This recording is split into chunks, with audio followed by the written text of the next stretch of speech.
Hello friends, this video on applications of biotechnology part 5 is brought to you by examfear.com. No more fear from exam. So here we are going to talk about RNAi pathway. So here we will see that there are several enzymes and proteins which are involved in this process. Now this process is initiated only when a double-stranded RNA is introduced into the cell. Now here there is something new and interesting. Now till now you might be knowing that RNA, that is ribonucleic acid, is always a single-stranded structure, whereas DNA is a double-stranded structure. Now when I say double-stranded, so DS stands for double-stranded RNA. Now what is this double-stranded RNA? Now there can exist two RNAs which, since they are complementary of each other, they tend to bind with each other and they form double-stranded RNA. Now the question is, how can double-stranded RNA be introduced in the cell? Now there are many different ways. They can either be introduced into the cell by injecting them from outside, by purposefully injecting the dsRNA into the cell, that is one way, or they can be produced by the cell itself, maybe even inside the cell itself, double-stranded RNA is being formed. Now here we will see a little later that how double-stranded RNA is formed inside the cell itself.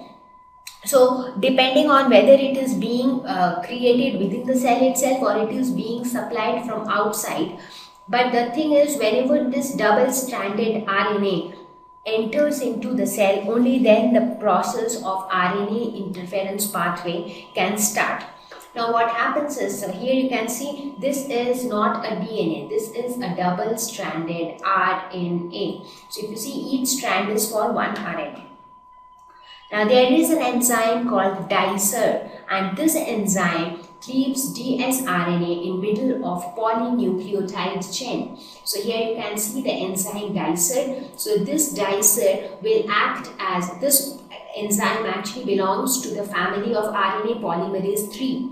You remember RNA polymerase 3, what does it do? It creates the entire strand of RNA by adding nucleotides to the existing chain. So that is the purpose of RNA polymerase. So this dicer also belongs to RNA polymerase 3 family. So this enzyme is double-stranded RNA specific endonuclease. So if you remember, what is endonuclease? So this is dsRNA, that is double-stranded RNA specific. So it will only attack a double-stranded RNA, and this is an endonuclease. That means it is that type of nuclease enzyme which cuts the DNA from within, not externally. So it is not exonuclease but endonuclease. So this also acts as DNA scissors or cutting enzymes, if you remember the restriction endonuclease enzymes. So this is also a cutting enzyme. It is just that this dicer is very specific to double-stranded RNA structure. So here you can see this is the dicer and it is going to cut it from between. So what happens when the dicer cuts it? What is the result of that? Small interfering RNAs are formed, that is siRNAs, that is small interfering RNAs. So here you can see this is small interfering RNA. So here you can see it is like a small piece of RNA. So these are small RNA pieces which contains around 20 to 25 nucleotides. That's all, only 20 to 25 nucleotides. So you can imagine that its length is going to be really small, and also if you observe it, it has hanging ends on both the 3' end. So you can find unpaired bases on the 3' end. So if this is the 3' end of this strand, then this is the 3' end of this strand. And on both the 3' ends, you can actually see unpaired bases. So you see only one single bases are present. Their corresponding or complementary pairs are not present. So these are known as small interfering RNAs. Small because they are extremely small, interfering RNA because these RNAs are actually going to interfere with the messenger RNA, and these are the ones which are actually responsible for causing silencing of mRNA.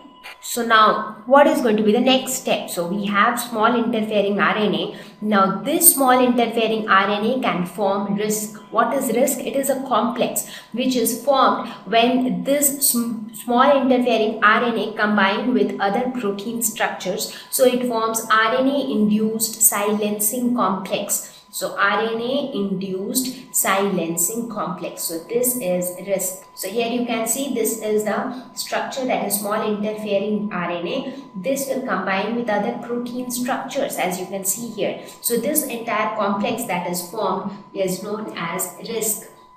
Now, some of the specialities of RISCs are that this RISC, that is this complex, has a slicer. Slicer is capable of again cutting down a particular nucleic acid. So it has slicer, and the second characteristic is that it can cause unwinding of the double-stranded DNA. So here you have two strands of RNA which are coiled around each other.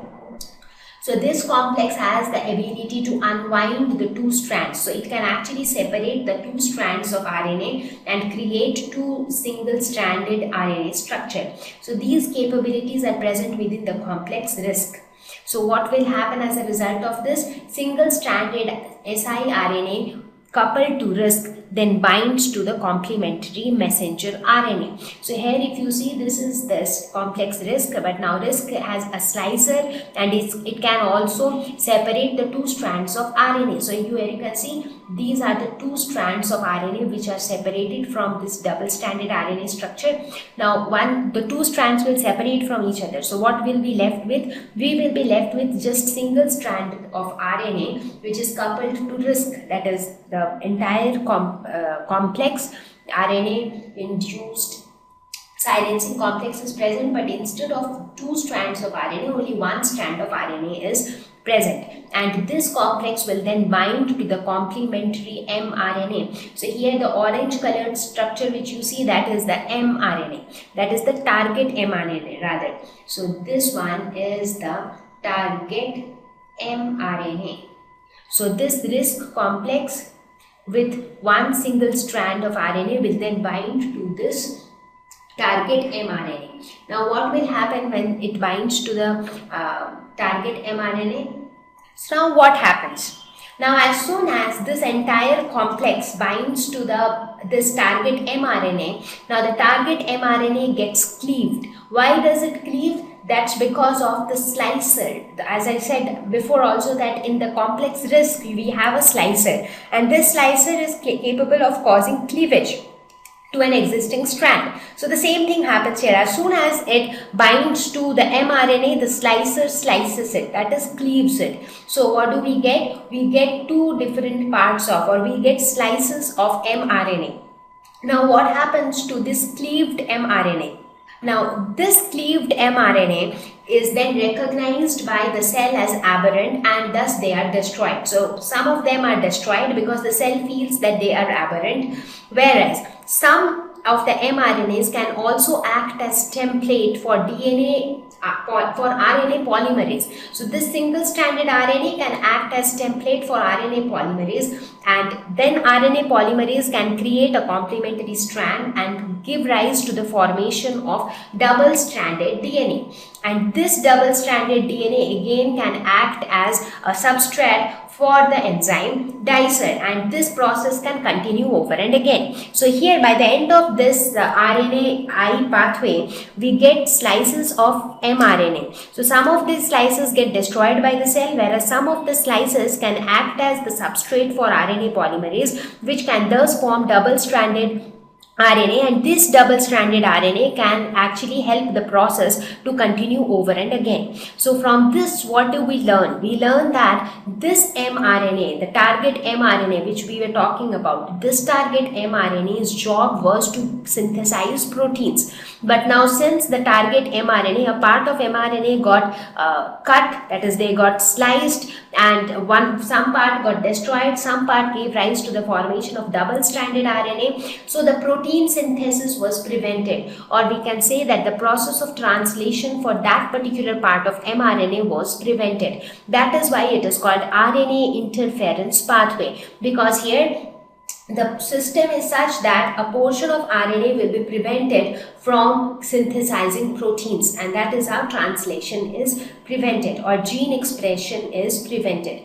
Now similar thing can be used. Now as you saw when I was talking about the infestation which is caused by the nematodes in certain plants, so that can be controlled using RNA interference. Now how is that possible? That is possible because that particular portion, those proteins which are being produced because of which the infestation occurs, so the production of those proteins can be controlled by controlling the process of translation. So that means the RNA pathway or RNA interference pathway can actually control the gene expression, and this technique also helps in several infestation which are caused in plants. So the gene expression is prevented. Now what is the significance of RNA interference? So we understood that, okay, how the process of RNA interference take place. Now the question is, why is it so important? It prevents infestation of tobacco plants by nematodes. This is just an example. There are many other infestations caused by different other pests on different plants. So one such example is the nematode infection on tobacco plants. So this technique of RNA interference can prevent this type of infestation by controlling the gene expression. Therapeutic agent for diseases. So it can help in the treatment of several diseases. Important role in immune response to viruses, like when viruses enter inside some organism, so what kind of immune response will be produced? So those immune responses can be controlled by RNA interference pathway. Can function as tumor suppressors because it will not allow tumors to grow further. So in fact it will help to suppress the tumors. And how is that possible? Because again it will do the same thing. Now why the tumors are like growing over a period of time? Because the cells in that area, they are continuously dividing. Now what if we bring about a change in the genetic constitution such that some of the mRNA is not able to produce the protein which can cause the cell division or which can cause the tumor to grow? If that doesn't happen, then RNA interference pathway can act as tumor suppressors. It doesn't allow the tumors to grow, rather it suppresses the tumors. So these are some of the importance of RNA interference. Thank you. Please visit www.examfeo.com to watch more educational videos with a better experience. Please do not forget to like and subscribe to our YouTube channel for latest updates. Thank you once again.